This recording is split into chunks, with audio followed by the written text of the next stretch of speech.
Hello, আসসালামু আলাইকুম। আমি পারভেজ, আমি দ্য ট্রাভেল ইন্টারন্যাশনাল থেকে বলছি। আসলে আমরা প্রত্যেকেই বিদেশ ভ্রমণ খুব পছন্দ করি। আসলে বিদেশ ভ্রমণের ক্ষেত্রে কতগুলো বিষয় খুবই সতর্ক থাকতে হয়। তা না হলে আমাদের বিদেশ ভ্রমণটি পণ্ড হয়ে যেতে পারে। ভ্রমণ অধিকাংশের কাছে খুবই আনন্দদায়ক একটি বিষয়। অবসরের সময় ভ্রমণকে অবসর কাটানোর সবথেকে উত্তম উপায় বলে আমরা মনে করি। নতুনত্বের খোঁজে মানুষ ভ্রমণের প্রতি আগ্রহ সৃষ্টি হয় এবং প্রকৃতির খুব নিকটে পৌঁছানোই ভ্রমণের মূল উদ্দেশ্য। দেশ এবং বিদেশ ভ্রমণের বিস্তর পার্থক্য আছে। দেশে ভ্রমণ যতটা না আরামপ্রদ, সহজ এবং বিদেশ ভ্রমণ ততটাই জটিল এবং কষ্টসাধ্য। তাই আমরা জেনে নিব বিদেশ ভ্রমণের গুরুত্বপূর্ণ 10টি বিষয়াবলী। ভ্রমণের পূর্বেই আমরা একটা ট্রাভেল আইটিনারি তৈরি করে ফেলতে পারি। এটি খুবই গুরুত্বপূর্ণ। প্রথমেই নির্বাচন করতে হবে আমরা কোথায় যাব। সময় নিয়ে এই স্থানটি নির্বাচন করব, কারণ এর সাথে কানেক্টেড আছে ভ্রমণের সম্পূর্ণ ব্যয়, সময় এবং সে দেশের কোন জায়গাগুলোতে ঘুরতে পারবেন সেসব বিষয়াবলী। ফলে বুঝতেই পারছেন এই লিস্টটা কতটা গুরুত্বপূর্ণ। সো এজন্য একটা টোটো লিস্ট তৈরি করে ফেলতে হবে। তাই ভাবনা চিন্তা করে ভ্রমণের স্থানটি নির্বাচন করুন।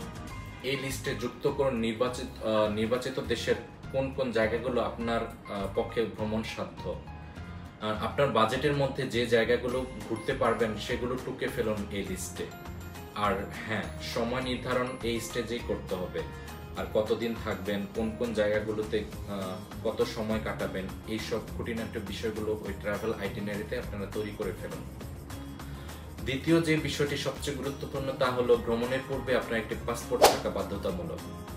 আর আপনার নিকটস্থ পাসপোর্ট অফিসে গিয়েই আপনি একটি পাসপোর্টের আবেদন করতে পারেন। আপনারা এখন অনলাইনে আপনার পাসপোর্ট ফর্মটি ফিল আপ করে তারপর আপনার নিকটস্থ পাসপোর্ট অফিসে গিয়ে আপনি পাসপোর্টের জন্য ফিঙ্গার দিয়ে পাসপোর্টের আবেদনটি করে ফেলতে পারেন খুব সহজেই। তো পাসপোর্ট হাতে পাওয়ার পরেই আসে ভিসা প্রসঙ্গ। এবার আসা যাক, সাধারণত ভ্রমণের ক্ষেত্রে ট্যুরিস্ট ভিসাই সবচেয়ে গ্রহণযোগ্য। তবে এক্ষেত্রে আপনার নিজের তদারকিতে জেনে নিতে হবে ভিসার মেয়াদ, ভিসার খরচ এবং পরিপূর্ণ ভিসার ব্যবহার সম্পর্কিত বিষয়াবলী। ভিসা প্রদানকারী অফিসের সাথে তাই নিয়মিত যোগাযোগ রাখুন এবং অনলাইনে আপনি প্রয়োজনীয় সমস্ত তথ্যাবলী পেয়ে যাবেন। এবং এর সাথে পাশাপাশি আপনি যোগাযোগ করতে পারেন ভালো কোনো ট্রাভেল এজেন্সিতে। এরপরে যে গুরুত্বপূর্ণ বিষয়টি রয়েছে তা হলো মানি এক্সচেঞ্জ। সো বিদেশ ভ্রমণের ক্ষেত্রে মানি এক্সচেঞ্জ একটি গুরুত্বপূর্ণ বিষয়। যে দেশে যাবেন সে দেশের মুদ্রা সম্পর্কে একটু বিস্তারিত জেনে নেবেন, কারণ এই স্টেজে আপনাকে নির্ধারণ করতে হবে আপনার কত টাকা খরচ হবে। ফলে মানি এক্সচেঞ্জ অফিসে গিয়ে যথাযথ তথ্যাদি সংগ্রহ করে প্ল্যান মাফিক এক্সচেঞ্জ করিয়ে নিতে পারেন। ভ্রমণের বিষয়ে নির্ধারিত বাজেটের চেয়ে কিছুটা বেশি টাকা হাতে রাখাই শ্রেয়। বিপদ আপদের কথা মাথায় রেখেই এরকম পদক্ষেপ গ্রহণ করা বিবেচকের কাজ। এর পরবর্তীতে আসে হোটেল বুকিং। আপনার থাকার জায়গা অবশ্যই পূর্ব নির্ধারিত হলে সবচেয়ে ভালো। তাই অনলাইনে হোক কিংবা পরিচিত কারো মাধ্যমে হোটেল বুকিং সম্পর্কে বিস্তারিত জেনে নেওয়াই উত্তম পন্থা। হোটেল বুকিং এর পূর্বে কিছু সময় ব্যয় করুন, কারণ দেখা যায় ট্রাভেলিং সিজনে অনেক হোটেলই ছাড় দিয়ে থাকে ট্যুরিস্টদের জন্য। চেষ্টা করবেন আপনার ভ্রমণের জন্য নির্ধারিত জায়গার কাছাকাছি অবস্থিত হোটেলকে বেছে নেওয়ার জন্য। এরপরে আসছে ব্যাকপ্যাক গোছানোর কাজ। সবচেয়ে গুরুত্বপূর্ণ এই স্টেজটি। আপনার ব্যাকপ্যাকে কি কি রাখবেন আর কি কি রাখবেন না তা নির্ধারণ করা খুবই জরুরি। আপনার ব্যাকপ্যাকে কি কি রাখবেন আর কি কি রাখবেন না তা নির্ধারণের উপর নির্ভর করছে আপনার ভ্রমণ কতটা আরামদায়ক হবে আর কতটা হবে না। তাই ব্যাকপ্যাকে এমন কিছু ক্যারি করবেন না যা আপনাকে দ্রুত ক্লান্ত করে ফেলে।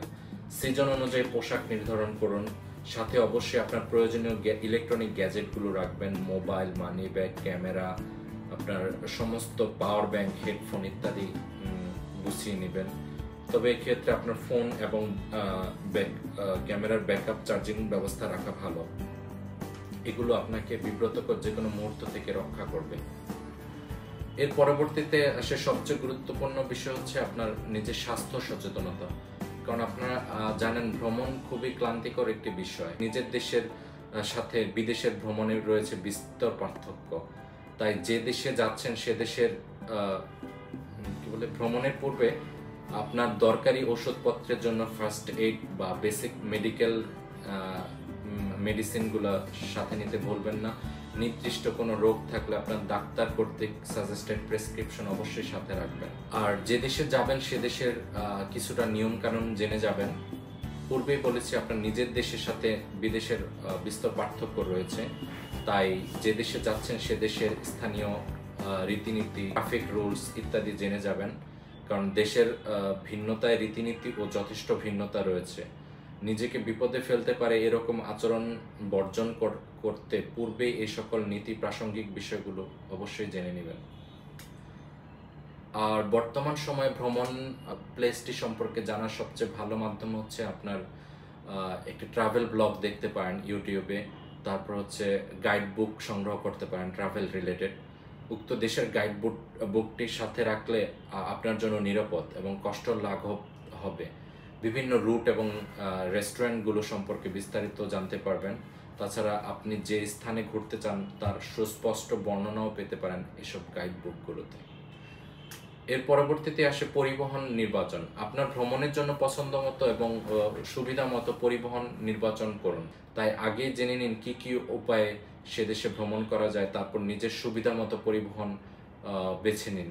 এরপরে সর্বশেষ যে বিষয়টি রয়েছে সেগুলো হচ্ছে ট্রাভেল এজেন্সির সাথে যোগাযোগ করুন। সর্বশেষ টিপসটি হলো ট্রাস্টেড কোনো ট্রাভেল এজেন্সির সাথে যোগাযোগ করে আপনার পছন্দের প্যাকেজগুলো চোখ বুলিয়ে নিন এবং পছন্দ মতো ট্যুর প্যাকেজটি সিলেক্ট করুন। এতে আপনার ভ্রমণের যাবতীয় দায়িত্ব তারাই কাঁধে তুলে নেবে।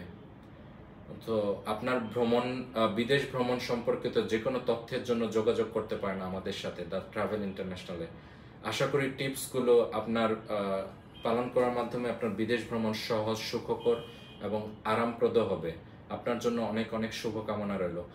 আরেকটি সর্বশেষ টিপস আপনাকে দিতে চাই, যে কোনো ট্রাভেল এজেন্সিতে আপনারা সবসময় প্যাকেজগুলো নেওয়ার ক্ষেত্রে সস্তা না খুঁজে অবশ্যই আস্থা খুঁজবেন।